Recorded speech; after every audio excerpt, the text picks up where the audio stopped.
आकर्षण के नियम की वास्तविकता पर आधारित यह पुस्तक का तीसरा भाग है।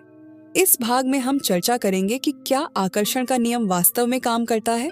यदि हाँ, तो यह कैसे काम करता है?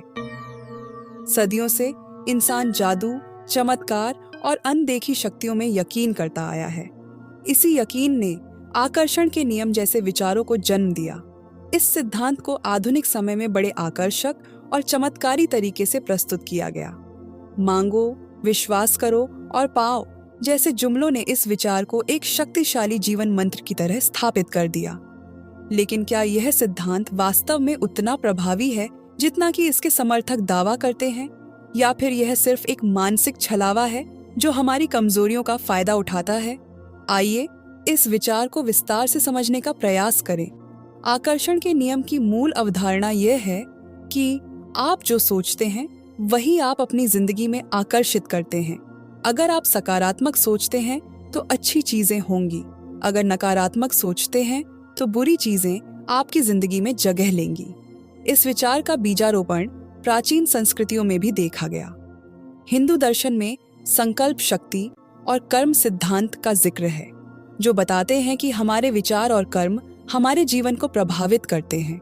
लेकिन यह विचार एक नैतिक और आध्यात्मिक संदर्भ में था, न कि भौतिक इच्छाओं की पूर्ति के लिए। पश्चिमी समाज में यह विचार 19वीं सदी में न्यू थॉट मूवमेंट के जरिए लोकप्रिय हुआ। फिनिस क्विम्बी जैसे लोगों ने इसे एक नई दिशा दी, जिसमें उन्होंने दावा किया कि बीमारी और जीवन की समस्याएं सिर्फ मानसिक धारणाओं का नतीजा हैं। आकर्षण का नियम को एक भौतिक नियम के रूप में प्रस्तुत किया गया। इसका दावा है कि ब्रह्मांड एक विशाल चुंबक की तरह काम करता है।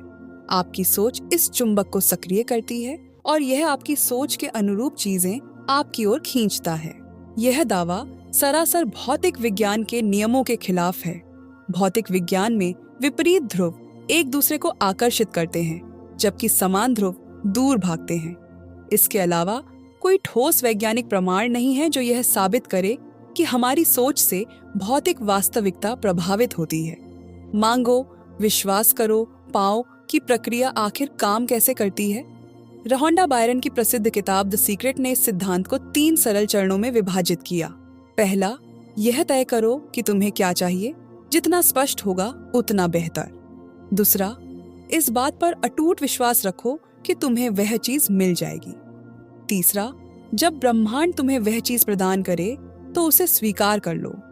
यहाँ सबसे बड़ा सवाल यह उठता है, क्या यह प्रक्रिया हर किसी के लिए समान रूप से काम करती है?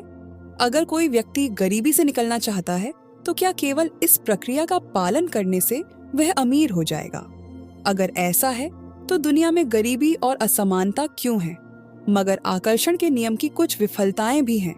जैसे आकर्षण का नियम यह कहता है कि जो कुछ भी आपके साथ हो रहा है वह आपकी सोच का परिणाम है। अगर आप बीमार हैं तो इसका मतलब है कि आपने बीमारी के बारे में सोचा। अगर आप किसी दुर्घटना के शिकार हुए तो यह भी आपकी सोच का नतीजा है।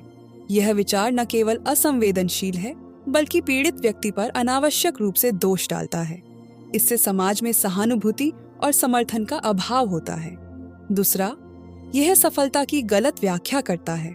जैसे यह नियम उन कुछ सफल लोगों के उदाहरण देकर खुद को साबित करने की कोशिश करता है जिन्होंने अपनी इच्छाओं को हासिल किया, लेकिन यह कभी उन हजारों लाखों लोगों का जिक्र नहीं करता जो कड़ी मेहनत और सकारात्मक सोच के बावजूद असफल रहे। यह कहना गलत नहीं होगा कि सकारात्मक सोच आपकी मानसिकता और दृष्टिकोण को बदल सकती है। यह आपको प्रेरित कर सकती है और कठिन परिस्थितियों से निपटने का हौसला दे सकती है। लेकिन यह भी सच है कि केवल सोचने से भौतिक चीजें नहीं बदलती। अगर किसी के पास शिक्षा, संसाधन या अवसर नहीं है तो केवल सकारात्मक सोच से वह सफल नहीं हो सकता। इसके लिए ठोस प्रयास, योजना और सामूहिक सहयोग की आवश्यकता होती है। आकर्षण का नियम एक ऐसे युग में बेहद लोकप्रिय हुआ जहां लोग तत्काल समाधान चाहते हैं। इसका फॉर्मूला सरल और आकर्षक है, बस सोचो और सब कुछ तुम्हारे पास होगा। इस सिद्धांत को बड़े पैमाने पर किताबों, सेमिनारों और कोचिंग प्रोग्राम्स के जरिए बेचा गया। यह विचार उपभोक्तावाद और आत्म केंद्रित सोच को बढ़ावा देता है। इस विचारधारा का सबसे बड़ा नुकसान यह है कि यह लोगों को यथार्थ से दूर करता है। यह उन्हें यह मानने पर मजबूर करता है कि उनकी असफलताओं का कारण उनकी सोच है, न कि समाज की संरचनात्मक समस्याएं। अब एक आखिरी सवाल, क्या एक व्यक्ति को यह अधिकार है कि वह पूरे ब्रह्मांड को अपनी इच्छाओं की पूर्ति के लिए इस्तेमाल करे? क्या यह विचार स्वार्थ और आत्ममुग्धता को बढ़ावा नहीं देता? हम में से हर एक ब्रह्मांड का हिस्सा है।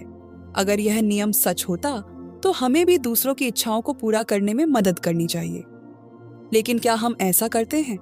आकर्षण का नियम उन लोगों के लिए प्रेरणा का स्रोत हो सकता है जो आत्मविश्वास और प्रेरणा की तलाश में हैं। लेकिन इसे एक सार्वभौमिक सत्य मानना जो हर समस्या का समाधान प्रदान करता है, एक बड़ी गलती होगी। अगर हमें अपने जीवन में सुधार करना है तो हमें अपनी सोच के साथ साथ ठोस कार्यों पर ध्यान देना होगा। सकारात्मक सोच एक अच्छा प्रारंभिक बिंदु हो सकती है, लेकिन असली बदलाव के लिए मेहनत, संसाधन और सामूहिक सहयोग की आवश्यकता होती है। आकर्षण का नियम हमें प्रेरित करता है, लेकिन इसे अंधविश्वास में बदलना एक खतरनाक गलती है। धन्यवाद।